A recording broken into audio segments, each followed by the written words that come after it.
வளர்ந்த பாரத ஊரக வேலைவாய்ப்பு மற்றும் வாழ்வாதார உறுதியளிப்பு திட்ட பணியாளர்களுடன் புதுச்சேரி துணைநிலை ஆளுநர் கைலாஷ்நாதன் கலந்துரையாடினார். புதுச்சேரி ஊரக வேலைவாய்ப்பு 125 நாள் வேலை திட்டத்தின் கீழ் நெட்டப்பாக்கம் மற்றும் சூரியாங்குப்பத்தில் நடைபெற்று வரும் பணிகளை துணைநிலை ஆளுநர் கைலாஷ்நாதன் பார்வையிட்டார். நெட்டப்பாக்கம் கால்வாய் தூர்வாரும் பணிகளை பார்வையிட்டு பணியில் ஈடுபட்டிருந்த பெண்களோடு கலந்துரையாடினார். அங்கு நடைபெற்று வரும் பணிகள் குறித்து கேட்டறிந்தார். மொத்த வேலை நாட்கள், அவர்களுக்கு கிடைக்கப்பெறும் ஊதியம், வங்கி கணக்கில் வரவு வைக்கப்படும் விவரம், சந்திக்கும் சிரமங்கள் குறித்து கேட்டறிந்தார். அங்கு வைக்கப்பட்டிருந்த முதலுதவி பெட்டகம் மற்றும் பதிவேடுகளை பார்வையிட்டார். அதைத் தொடர்ந்து சூரியாங்குப்பத்தில் நடைபெற்று வரும் அறுவடை காலம் மற்றும் நெல் சேமிப்பு கிடங்கு கட்டுமான பணிகளை பார்வையிட்டார். பணியில் இருந்த தொழிலாளர்களிடம் கலந்துரையாடினார். அவர்கள் கொண்டு வந்த மதிய உணவை பார்வையிட்டு அதை சுவைத்து உண்டு மகிழ்ந்தார். புதுச்சேரி லாஸ்பேட்டை தொகுதியில் சிறுநீரக செயலிழப்பு காரணமாக சிகிச்சை பெற்று வரும் பெண்ணுக்கு சப்தகிரி அறக்கட்டளை பொறுப்பாளர் VPS ரமேஷ்குமார் நிதி உதவி வழங்கினார். புதுச்சேரி லாஸ்பேட்டை தொகுதிக்குட்பட்ட தெற்கு சாந்தி நகர் நிர்வாகிகளின் கோரிக்கையை ஏற்று சப்தகிரி அறக்கட்டளை நிறுவன தலைவர் முன்னாள் சபாநாயகருமான VP சிவக்கொழுந்து அவரது பரிந்துரையின் பேரில் ஸ்ரீ சப்தகிரி அறக்கட்டளை பொறுப்பாளர் VPS ரமேஷ்குமார் இரவு நேரம் என கூட பொருட்படுத்தாமல் சாந்தி நகர் சென்று இரு சிறுநீரக செயலிழப்பு காரணமாக கடுமையாக சிகிச்சை பெற்று வரும் சந்திகாவை சந்தித்து 30 நிமிடங்கள் ஆலோசனை வழங்கினார். டயாலிசிஸ் சிகிச்சைக்காக அதிக செலவு ஏற்பட்டு வருவதை கருத்தில் கொண்டு இலவச சிகிச்சை கிடைக்கக்கூடிய மருத்துவமனை ஒன்றையும் பரிந்துரை செய்தார். அவரின் சிகிச்சைக்காக உடனடி நிதி உதவியையும் வழங்கினார். VPS ரமேஷ்குமாரின் இந்த நேரடி வருகை, உடனடி உதவி காரணமாக சந்திகா குடும்பத்தினர் மிகுந்த மகிழ்ச்சி அடைந்தனர். இந்த உடனடி நடவடிக்கை மற்றும் தீர்வுக்காக தெற்கு சாந்தி நகர் நிர்வாகிகள் VPS ரமேஷ்குமாருக்கு மனப்பூர்வமான நன்றியை தெரிவித்தனர். மேலும் மனித நேயத்துடன் செயல்படும் அவரது சேவை மனப்பான்மையை பொதுமக்கள் பெரிதும் பாராட்டினர். இத்தகைய சமூக பொறுப்புணர்வுடன் கூடிய உதவிகள் தொடர்ந்து மக்களுக்கு நம்பிக்கை அளிப்பதாக அமைந்தது. புதுச்சேரி பொதுப்பணித்துறையில் பணி நீக்கம் செய்யப்பட்ட ஊழியர்கள் மீண்டும் பணி வழங்க கோரி கடலில் இறங்கி போராட்டத்தில் ஈடுபட்டனர். கடலை விட்டு வெளியேற மறுத்த ஊழியர்களை போலீசார் வலுக்கட்டாயமாக வெளியேற்றதால் பரபரப்பு நிலவியது. புதுவையில் 2015ஆம் ஆண்டு பொதுப்பணித்துறையில் 2642 பேர் பணிக்கு அமர்த்தப்பட்டனர்.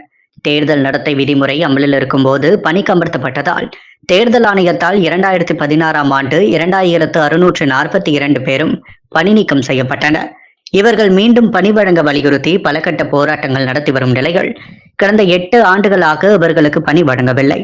இந்த நிலையில் கடந்த பட்ஜெட் கூட்டத்தொடரில் பணி நீக்கம் செய்யப்பட்ட 2642 பேருக்கும் மீண்டும் பணி வழங்கப்படும் என்றும் அவர்களுக்கு மாதம் 10,000 ரூபாய் ஊதியம் வழங்கப்படும் என்றும் முதலமைச்சர் ரங்கசாமி அறிவித்திருந்தார். ஆனால் இதுவரை அந்த அறிவிப்பு செயல்படுத்தப்படவில்லை.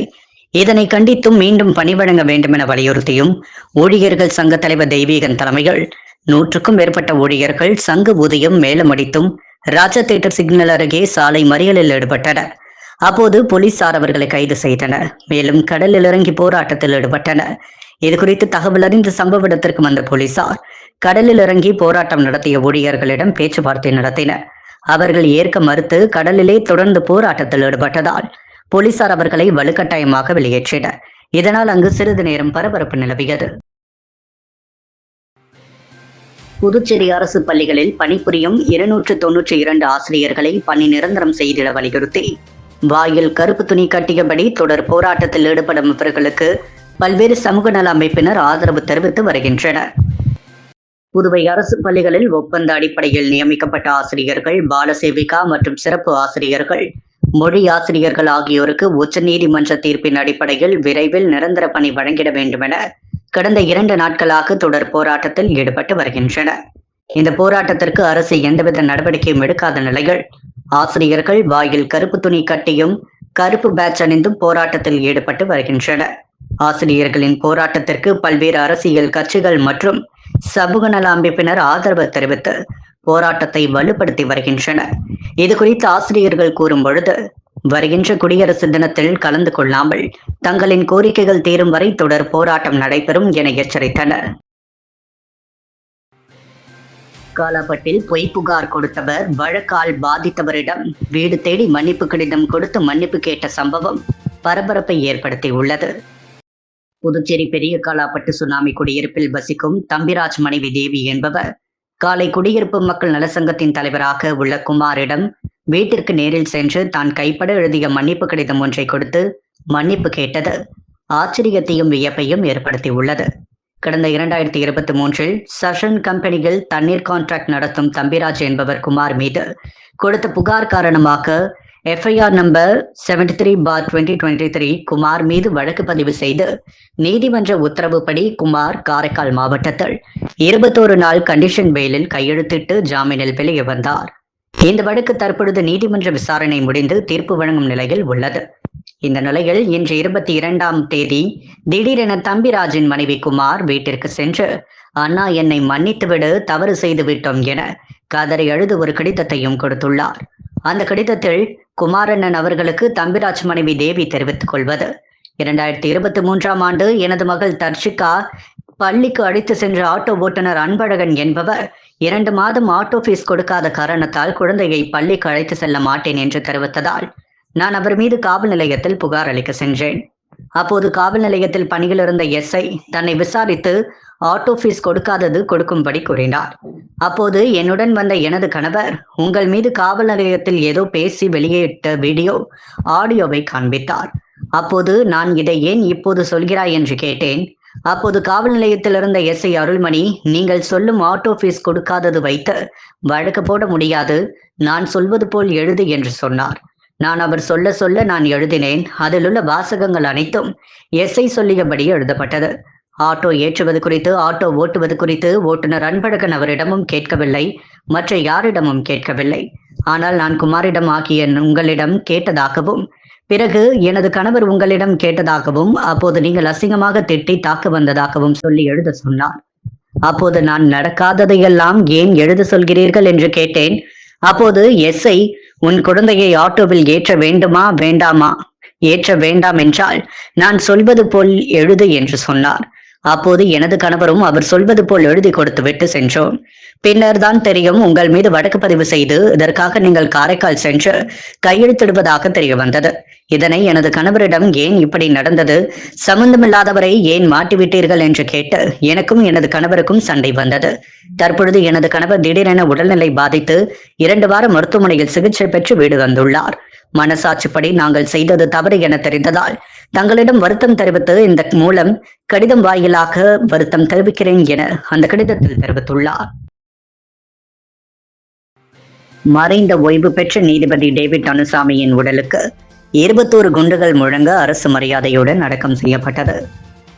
புதுச்சேரி லபோட் வீதியை சேர்ந்தவர் ஓய்வு பெற்ற நீதிபதி டேவிட் அனுசாமி. இவர் உடல்நலக் குறைவால் கடந்த 17ஆம் தேதி காலமானார்.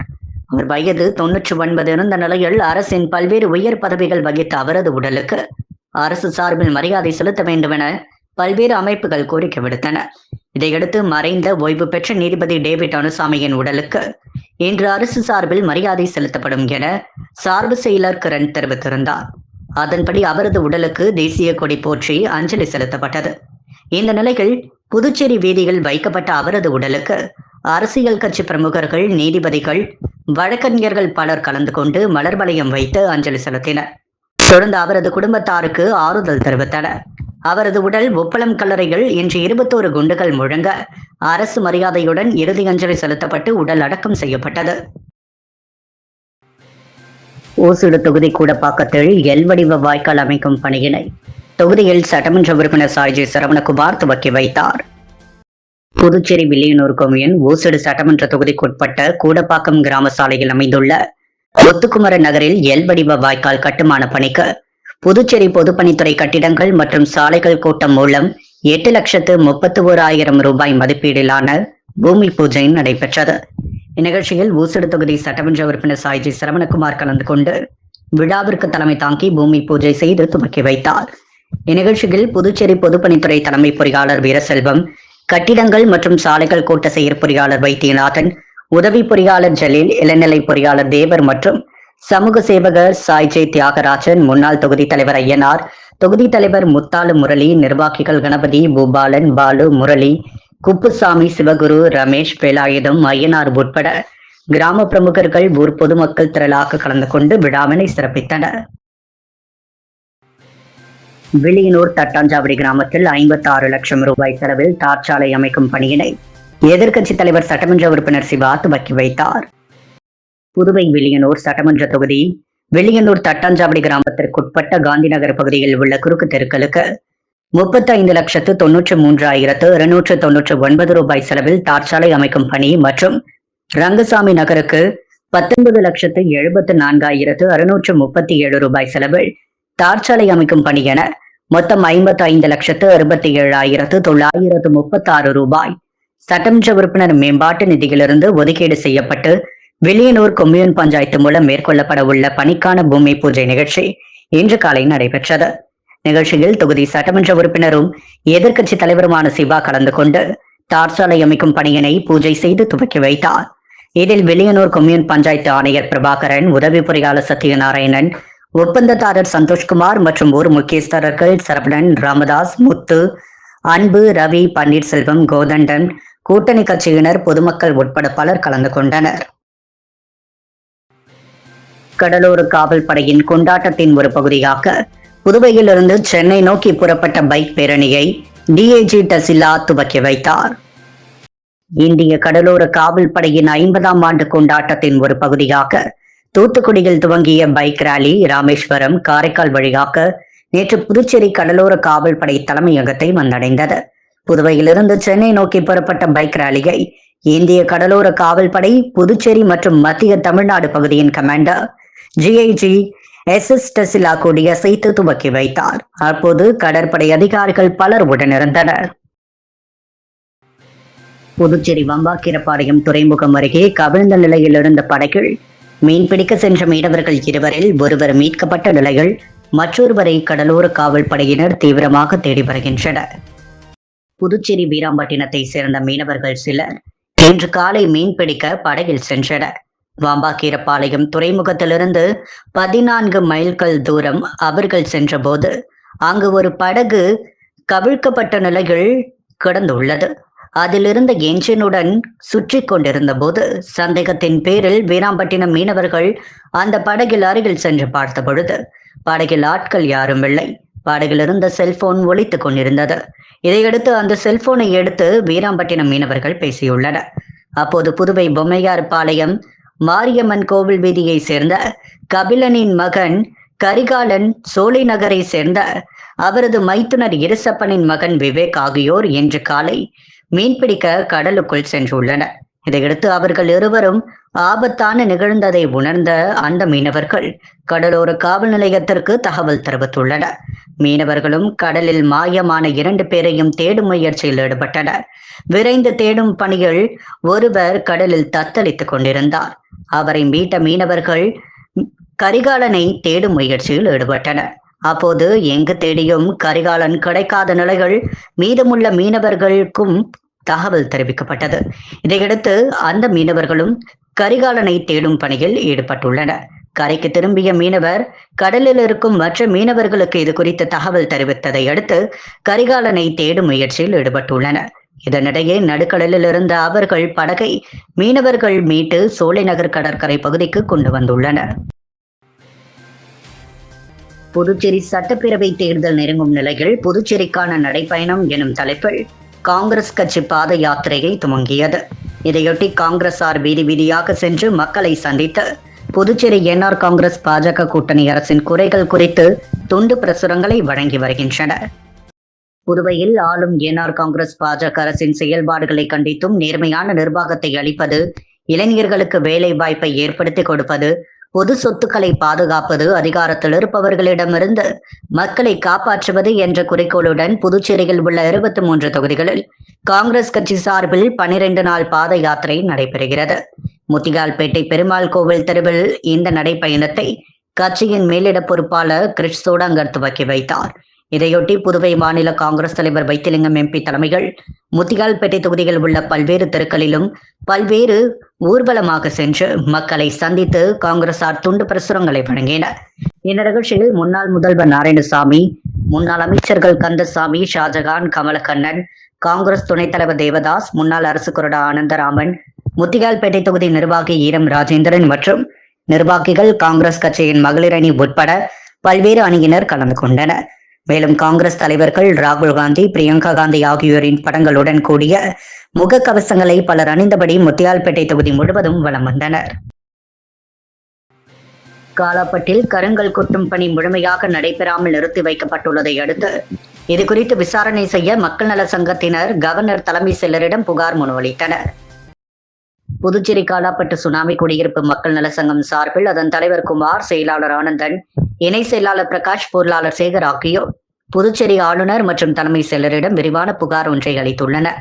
அதில் புதுச்சேரி அரசு காலாப்பட்டு பகுதிகள் கடல் அரிப்பை தடுக்க பிள்ளைச்சாவடி, சின்ன காலாப்பட்டு, பெரிய காலாப்பட்டு, கணபதி செட்டிக்குளம் ஆகிய 4 ஊர்களுக்கும் கருங்கல் கொட்டும் பணியை பொதுப்பணித்துறை வாயிலாக கடந்த 19/3/2025 நபார்ட் வங்கி கடன் ரூபாய் 25 கோடியே 12,75,000 ரூபாய். இதில் மாநில அரசு பங்காக 1,32,25,000 ரூபாய் ஆக மொத்தம் 26.45 கோடிக்கு கருங்கல் கொட்டும் பணிக்கு டெண்டர் விடப்பட்டு இதனை ராமநாதபுரம் மாவட்டம் VK&Co ஒப்பந்ததாரருக்கு பணி ஆணை வழங்கப்பட்டது. இதில் பிள்ளைச்சாவடி பகுதிக்கு 6,62,00,000, சின்ன காலாப்பட்டு பகுதிக்கு 6,60,00,000, பெரிய காலாப்பட்டு பகுதிக்கு 6,65,00,000, கணபதி செட்டிக்குளம் பகுதிக்கு 6,58,00,000 என பிரித்து ஒதுக்கப்பட்டது. இந்த பணியை 4 மாதத்தில் முடிக்க வேண்டிய இந்த நிறுவனம் பாதியிலேயே விட்டு சென்று ஓராண்டு காலம் சென்றுள்ளது. இந்த பணியை எடுத்த VK&Co நிறுவனத்தின் பார்ட்னர் பிரதீப் என்பவரிடம் பணியை பாதியில் விட்டு சென்றது குறித்து கேட்டபோது அரசியல் பிரமுகர்கள் சிலர் பொதுமக்களிடம் தவறான தகவலை அளித்து பிரச்சனை தூண்டுவதாகவும், சில பொதுமக்களின் எதிர்ப்பு, அரசியல் தலையீடு, அச்சுறுத்தல் இருப்பதாகவும், உள்ளூரில் சிலர் வாகனங்களை தடை செய்து ஓட்டுநர்களை தாக்கி சாவியை பிடுங்கி செல்வது, பிள்ளைச்சாவடியில் மேற்பார்வையாளராக இருந்தவரை தாக்கியது, காவல் நிலையத்தில் புகார் இருப்பதாகவும், கருங்கல் கொட்டுவதற்கான வரைபடங்கள், பணி ஆணையை சரியான நேரத்தில் வழங்காததாலும், CRZ அனுமதி பெறாதது உள்ளிட்ட குளறுபடி காரணமாக மேற்படி பணியை செயல்படுத்த முடியவில்லை. மேற்படி பணியை துவங்க வேண்டுமென்றால் தனக்கு போலீஸ் பாதுகாப்பு அணைத்து கொடுக்க வேண்டும் எனவும், இதுகுறித்து புதுச்சேரி பொதுப்பணித்துறையின் நீர்ப்பாசன பிரிவு செயற்பொறியாளரிடம் கடந்த 27/11/2025 புகார் கடிதம் கொடுத்திருப்பதாக தெரிவித்துள்ளார். இந்த காலாப்பட்டு உள்ளிட்ட 4 கிராமங்களில் கடல் அரிப்பை தடுக்க கருங்கல் கொட்டும் பணிக்கு ஒதுக்கிய 26.45 கோடி நிதிகள் 5 கோடிக்கு மட்டுமே பணி நடைபெற்றுள்ளது. 20 கோடிக்கான பணி நடைபெறாமல் உள்ளது. 2 மாதத்திற்கு முன்பு கடல் அரிப்பு காரணமாக கருங்கல் கொட்டும் பணியை முடிக்க மீனவர்கள் அரசிடம் கேட்டபோது நிதி பற்றாக்குறை இருப்பதாக தெரிவித்துள்ளனர். ஆனால் காலாப்பட்டு உள்ளிட்ட 4 கிராம பகுதிகள் கருங்கல் கொட்டும் பணிக்காக ஒதுக்கப்பட்ட நிதிகள் 20 கோடி ரூபாய் செலவிடப்படாமல் உள்ளது என்ற விவரத்தை தகவல் அறியும் சட்டத்தின் கீழ் புதுச்சேரி பொதுப்பணித்துறை தற்போது வழங்கியுள்ளது. இதேபோல் கடந்த 2023 முதற்கட்டமாக பிள்ளைச்சாவடி வடக்கு பகுதியில் கருங்கல் கொட்டி தடுக்க 6,36,71,554 ஒப்பந்தம் கோரப்பட்டு விழுப்புரம் மாவட்டம் வானூர், தென்கோடிப்பாக்கம் KSR&Co நிறுவனத்திற்கு 18/8/2023 5,16,37,671 ரூபாய்க்கு ஒப்பந்தம் உறுதி செய்து பணி ஆணை வழங்கப்பட்டது. பணியை முழுமையாக முடிக்காமல் அந்நிறுவனம் பாதியிலேயே விட்டு சென்றுள்ளது. அதற்கு காரணமாக புதுச்சேரி CRZ அனுமதி வழங்காதது, கருங்கல் கொட்டுவதற்கு சரியான வரைபட இருப்பிடங்களை தெரிவிப்பதில் துறையின் தாமதம் மற்றும் நிலுவையில் உள்ள சிக்கல்களை தீர்க்க தவறியது, துவங்கப்பட்ட கட்டமைப்பு பணிகளை வேறு இடத்தில் கட்டப்பட வேண்டும் என்று பொதுமக்கள் வலியுறுத்தி பணியை தடுத்தது, இன்று வரை சரியான இடம் முறையாக தெரிவிக்கப்படவில்லை என அந்த நிறுவனம் 26/5/2025 கடிதம் கொடுத்து சென்றுள்ளது. புதுச்சேரி அரசு இந்த கருங்கல் கொட்டும் பணியில் மீனவர்களின் கருத்தை கேட்காமல், தொழில் ரீதியான பாதிப்பை கேட்காமல், சரியான திட்டமிடல் இல்லாமல் ஊர் நடுவே பல இடங்களில் கொட்டப்பட்ட சிறிய அளவிலான கருங்கற்களால் கடல் அரிப்பை தடுக்க முடியாமல் இந்த திட்டம் தோல்வியுற்றுள்ளது. இப்படி கொட்டப்பட்ட சிறிய அளவிலான கருங்கற்கள் சிதறி கடல் உள்ளே எடுத்து செல்லப்பட்டு கரையோர மீன்பிடி தொழில் செய்யும் மீனவர்கள் வலைகளை பாதித்து வருகிறது. எனவே அவர்கள் இன்னும் 4 மாதத்தில் தேடுதல் வரவுள்ள நிலையில் இந்த பணியில் நடந்துள்ள முறைகேடுகள், குளறுபடிகளை விசாரணை செய்து பாழை போகும் மக்கள் வரிப்பணத்தை பாதுகாத்து விடுபட்ட இந்த பணியை மீனவர்களின் தொழில் பாதிக்காதவாறு மீனவர்களின் ஆலோசனைப்படி கருங்கல் கொட்டும் பணியை விரைவாக முடித்துக் கொடுக்க வேண்டும் என 4 மீனவ கிராம மக்கள் சார்பாக கேட்டுக்கொள்கிறோம் என அந்த புகாரில் தெரிவித்துள்ளனர். RLB மக்கள் முன்னேற்ற கழகத்தின் மாநில மகளிரணி நிர்வாகிகள் பட்டியலை மாநில தலைவர் RL வெங்கட்ராமன் ஒப்புதலோடு மகளிரணி தலைவி வாசுகி வெளியிட்டார். RLB மக்கள் முன்னேற்ற கழகத்தின் வளர்ச்சியை கருத்தில் கொண்டு 16 தொகுதிகளுக்கு 30 விழுக்காடு பெண்களுக்கு ஒதுக்கீடு செய்து தொகுதி தலைவர்கள் நியமிக்கப்பட்டனர். அதைத் தொடர்ந்து மாநில மகளிர் அணி, இளைஞர் அணி, மாணவர் அணி ஆகிய அணிகளுக்கு அமைப்பாளர்கள் நியமனம் செய்யப்பட்டனர். மாநில மகளிர் அணி அமைப்பாளர் வாசுகி ஸ்ரீராமமூர்த்தி, மாநில மகளிர் அணி நிர்வாகிகள் 25 பேர் கொண்ட பட்டியலை மாநில தலைவர் RL வெங்கட்ராமனிடம் காண்பித்து ஒப்புதல் பெற்று மாநில மகளிர் அணிகள் நிர்வாகிகளை பட்டியல் செய்தனர்.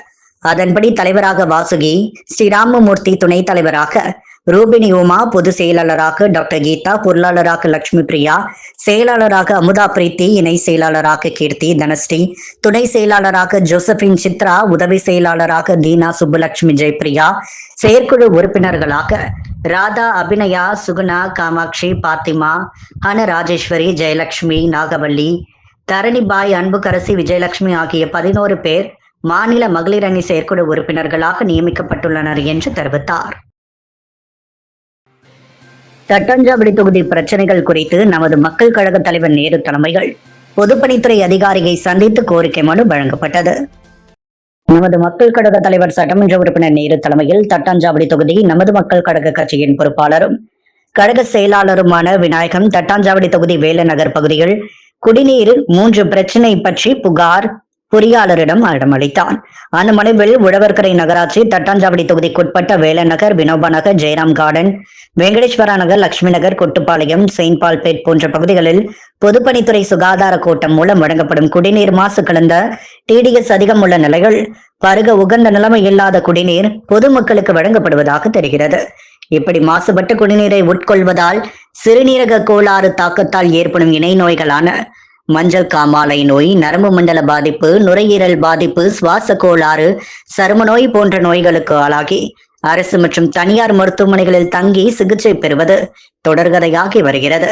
இதனால் பொதுமக்கள் அதிக பணம் செலவு செய்து சிகிச்சை செய்து கொண்டாலும் நோய் குணமாகாமல் உயிரிழப்புக்கு ஆளாகின்றனர்.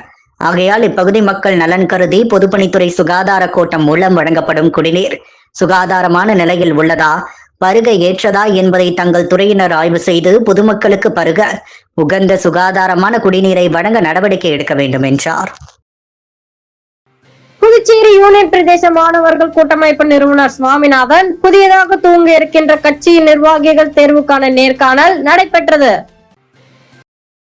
கடந்த 20 வருட காலமாக புதுச்சேரி யூனியன் பிரதேச மாணவர்கள் கூட்டமைப்பு என்கிற அமைப்பை நிறுவி மக்கள் பணி செய்த புதுச்சேரி யூனியன் பிரதேச மாணவர்கள் கூட்டமைப்பு நிறுவனர் சுவாமிநாதன் புதியதாக துவங்க இருக்கின்ற கட்சியின் நிர்வாகிகள் தேர்வுக்கான நேர்காணல் புதுச்சேரியில் ECR சாலையில் உள்ள அலுவலகத்தில் கடந்த 4 நாட்களாக நடைபெற்று வருகிறது. இன்று நடைபெற்ற நிர்வாகிகள் தேர்விற்கான நேர்காணலில் மக்கள் நீதி மய்யம் கட்சியை சார்ந்த நம்மவர் தொழிற்சங்க பேரவையின் மாநில துணை ஒருங்கிணைப்பாளர் பானுபதி அவரது ஆதரவாளர்களுடன் நிறுவன தலைவர் சுவாமிநாதன் முன்னிலையில் தன்னை இணைத்துக் கொண்டார்.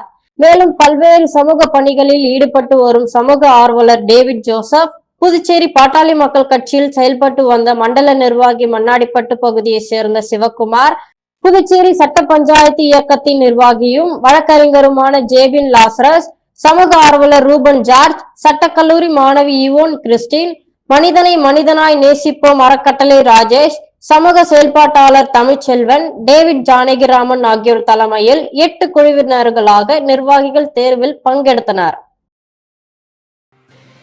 தூத்துக்குடி சட்டமன்ற தொகுதிக்குட்பட்ட சேதுராப்பட்டு பழைய காலனி பகுதியில் ரூபாய் 25 லட்சம் மதிப்பீட்டில் புதிய டிரான்ஸ்பார்மரை பொதுமக்களின் பயன்பாட்டிற்கு சட்டமன்ற உறுப்பினர் சாய்ஜே சரவணகுமார் இயக்கி வைத்து அர்ப்பணித்தார். புதுச்சேரி உசுடு தொகுதி சேதராப்பட்டு பழைய காலனி பகுதியில் ரூபாய் 25 லட்சம் மதிப்பீட்டில் நீலாவதி அம்மன் SS 315 kVA புதிய டிரான்ஸ்பார்மர் இயக்கி வைக்கும் நிகழ்ச்சி நடைபெற்றது. இதில் உசுடு தொகுதியின் சட்டமன்ற உறுப்பினர் சாய்ஜே சரவணகுமார் கலந்து கொண்டு விழாவிற்கு தலைமை தாங்கி புதிய டிரான்ஸ்பார்மர் இயக்கி வைத்து பொதுமக்களுக்கு அர்ப்பணித்தார். இந்த நிகழ்ச்சியில் மின்துறை செயற்பொறியாளர் கிருஷ்ணமூர்த்தி, உதவி பொறியாளர் செல்வபாண்டியன் மற்றும் சமூக சேவகர் சாய்ஜே தியாகராஜன், தொகுதி தலைவர் முத்தாலு முரளி, துறை பொறுப்பாளர் ஆனந்த் உட்பட கூட்டணி கட்சி நிர்வாகிகள், பாரதிய ஜனதா கட்சி நிர்வாகிகள், பொதுமக்கள் பலர் கலந்து கொண்டனர். அன்றாட செய்திகளை உடனுக்குடன் தெரிந்து கொள்ள பாண்டி ஹெட்லைன்ஸ் சேனலுக்கு சப்ஸ்கிரைப் செய்து கொள்ளுங்கள்.